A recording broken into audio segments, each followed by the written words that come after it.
to make a slip knot to place onto our hook.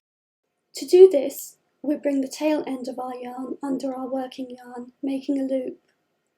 We then reach through the loop, grab the working yarn and pull it through. We then place the loop onto our hook and pull it tight. Let's go through that again. Bring the tail of the yarn under the working yarn, make a loop. We then reach through the loop and grab hold of the working yarn, pulling it through. We pull it tight and place it onto our hook. You'll know you've done this correctly if you pull on the working yarn and the knot pulls tight. Another way to do this is to take hold of your tail yarn and wrap the working yarn around your forefinger, creating a cross. The tail end should be under the working end of the yarn.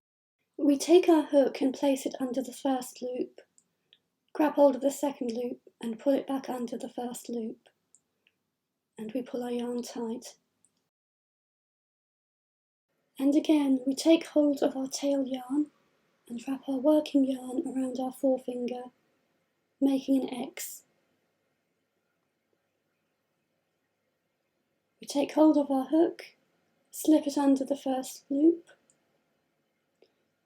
grab hold of the second loop and pulling it back under the first loop. And we pull our yarn tight.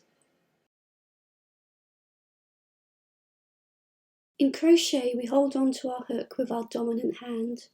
Our other hand holds on to the yarn. There are a couple of different ways you can hold on to your crochet hook.